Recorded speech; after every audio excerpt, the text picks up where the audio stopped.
Film karya Stephen King ditulis dan disutradari Frank Darabont adalah film lawas yang sangat menginspirasi tentunya kepada anak milenial saat ini. Penuh dengan kejutan sehingga banyak pesan moral dari film tersebut.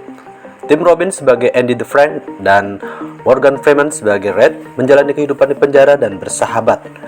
Dan cerita ini dari sudut Morgan Freeman atau Red. Dan ini dia Shawshank Redemption.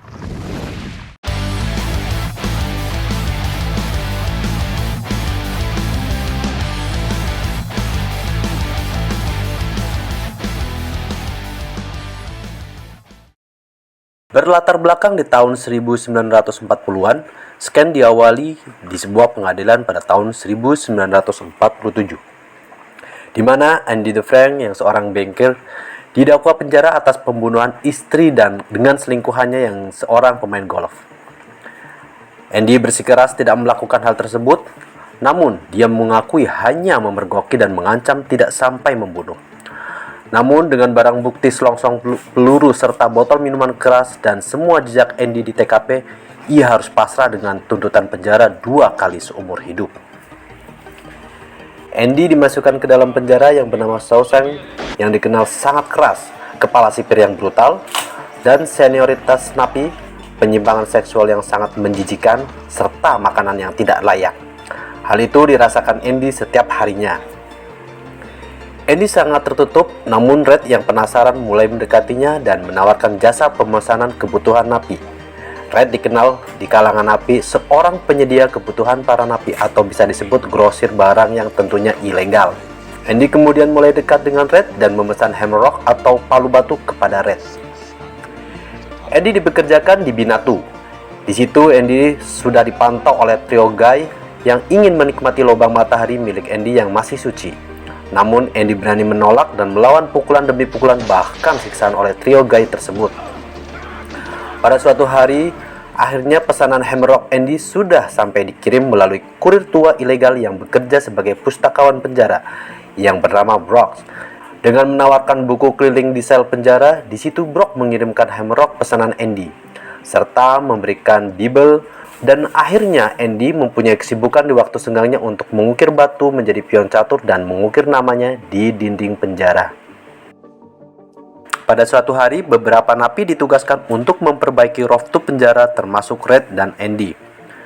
Andy menguping obrolan kepala sipir yang bernama Hadley yang ingin membeli mobil, namun karena peraturan pajak yang ribet sehingga kepala sipir itu mengurungkan niatnya. Namun dengan kecerdasan Andy, ia menawarkan cara agar membeli mobil dengan mudah dan mengakali peraturan pajak. Awalnya kepala sipir tersebut tidak percaya, namun dengan basic Andy yang seorang bankir meyakinkannya hingga akhirnya percaya. Dengan membantu menggelapkan uangnya secara legal. Disinilah awal mula karir Andy di penjara mulai bersinar.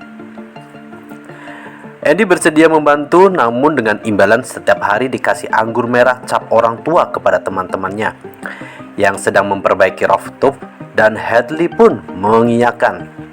Red sangat kagum dengan kecerdasan Andy hingga dia bisa merasakan anggur merah cap orang tua setiap hari. Keesokan harinya, Andy hampir saja terbunuh oleh trio Guy.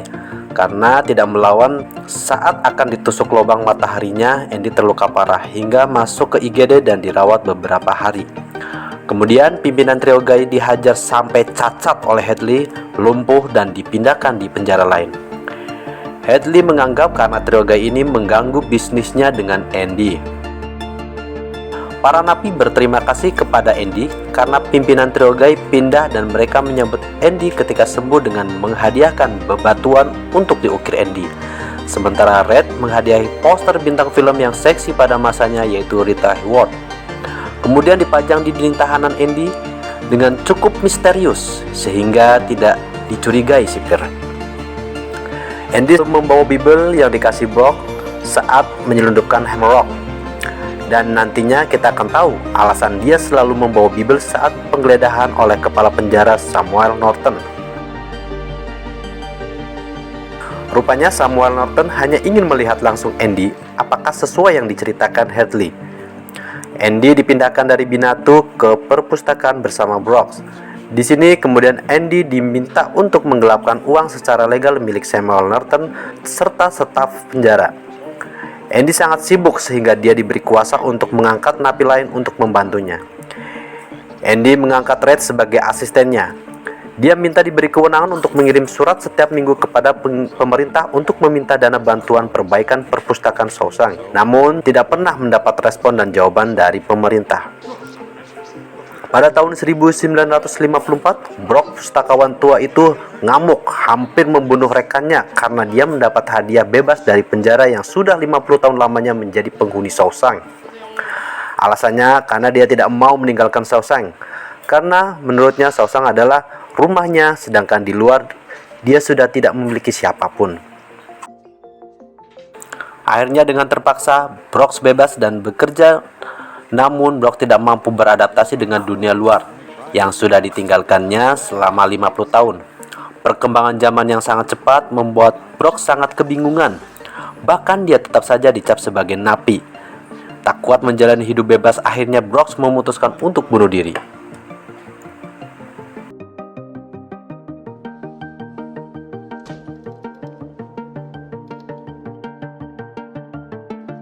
Setelah berminggu-minggu, akhirnya surat Andy dari pemerintah direspon dan dikirimi buku-buku baru, dan kemudian Andy menemukan piringan hitam lagu klasik Mozart, dan kemudian Andy memutar piringan hitam tersebut. Namun memutar piringan hitam tersebut melalui speaker sipir, dan Andy mengunci ruangan tersebut, duduk menikmati iringan musik.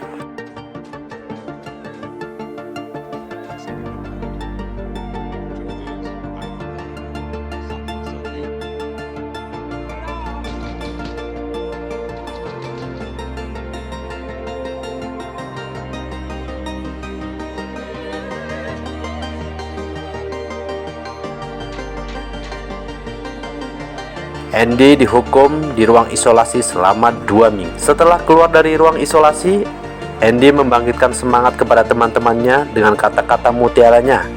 Namun Red khawatir jika Andy bakal menerima hukuman yang lebih berat jika sampai mengulangi perbuatannya. Kemudian di beberapa minggu selanjutnya, pemerintah kembali mengirimkan bantuan untuk perpustakaan Shawshank. Andy kemudian merubah perpustakaan tersebut menjadi lebih rapih, serta mendedikasikan perpustakaan tersebut untuk Brock dan menamainya Brock's Headland Memorial Library. Beberapa tahun kemudian, Norton mulai mempekerjakan napi di luar penjara dan memotong upah tenaga napi tersebut serta menerima suap. Andy membantu pencucian uang Norton dengan menggunakan nama samaran Randall Stephen, sehingga jika nanti ketahuan pencucian uang, dia aman karena menggunakan nama samaran. Beberapa tahun kemudian, Shawshank menerima napi baru dan salah satu napi bernama Tommy. Ia pemuda berandalan dengan style yang urakan. Andy dan Red berteman dan memberikan dia pelajaran agar dia mempunyai pendidikan. Karena Tommy yang seorang residivis ini sudah terbiasa keluar masuk penjara, sehingga dia mau belajar dengan Red dan Andy untuk bekal hidup di luar penjara setelah bebas. Istilahnya dia mau tobat begitu. Tommy bercerita dengan Andy serta Red atas pengalamannya di penjara lain, bahwa dia mendengar langsung dari napi lain bahwa ada seorang bankir yang dipenjara karena tuduhan membunuh istri dan selingkuhannya. Kalau dirunut, si pencerita tersebut pembunuh istri Andy gitu kan. Andy kemudian mengajukan peninjauan kembali terhadap Samuel Norton. Namun Norton menganggap cuek atas permintaan dari The Frank tersebut, karena menganggap bahwa keputusan pengadilan sudah inkrah. Kemudian Andy mengucapkan beberapa kalimat yang menyinggung si Samuel Norton, sehingga Samuel Norton marah besar dan menyuruh Andy dihukum di ruang isolasi lebih dari 2 minggu. Kemudian saat Andy dalam hukuman isolasi, Tommy diajak keluar oleh Norton dan Hadley dari rooftop menembak Tommy hingga tewas. Hal ini agar terbukti Tommy tewas karena mencoba melarikan diri. Andy yang setelah keluar mendapat berita tersebut kehilangan harapan untuk bebas karena saksinya sudah meninggal. Andy kembali menjalani aktivitasnya membantu pencucian uang Norton walau dengan terpaksa dan di bawah tekanan Norton. Red kembali menjadi pendengar setia Andy yang dianggap Red ngomong ngelantur atas imajinasinya.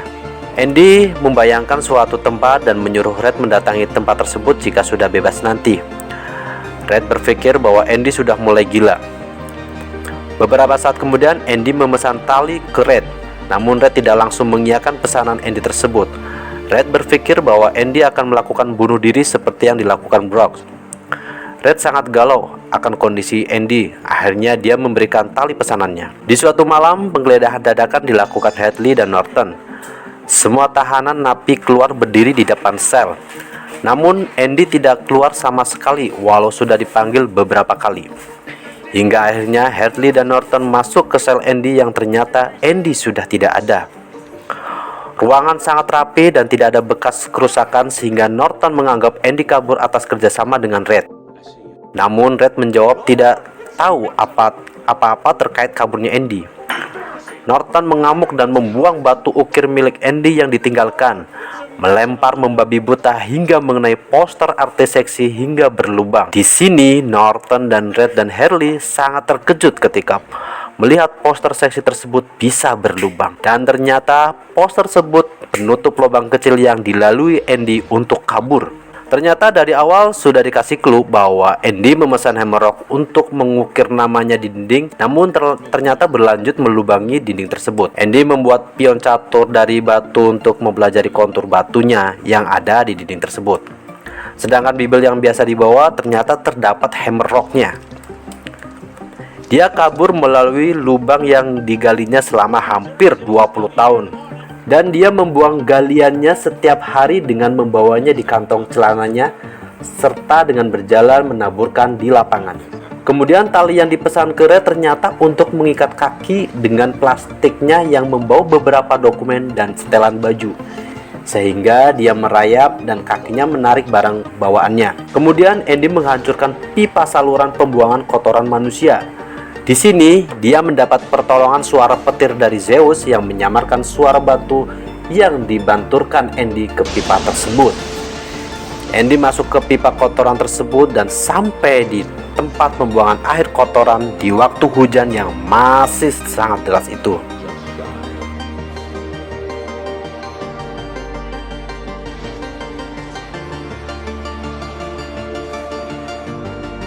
Andy akhirnya terbebas dan keesokan harinya dia menuju ke bank untuk mencairkan depositnya yang menggunakan nama samaran Randall Stephen, yang akhirnya menjadi nama beneran, dan Andy the Frank sudah mati. Andy pun menitipkan dokumen bukti penggelapan Norton di Shawshank ke media. Dan ternyata Andy sudah menyiapkan segalanya. Dia menukar dokumen yang biasa Andy masukkan ke berangkas milik Norton, dan ia pun mengambil sepatu serta setelan Norton dengan taktiknya. Beberapa hari kemudian Shawshank didatangi polisi. Hadley mendapat hukuman penjara, sedangkan Norton yang sudah pasrah akhirnya melakukan bunuh diri.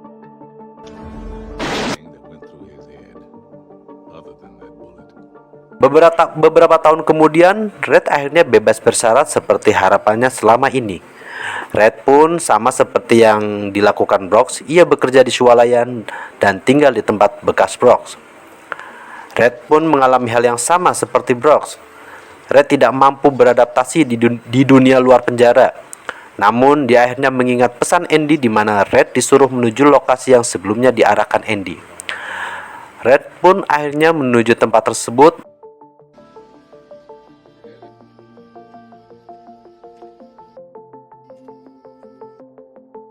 Mengambil paket dan menemukan surat yang ditulis oleh Andy.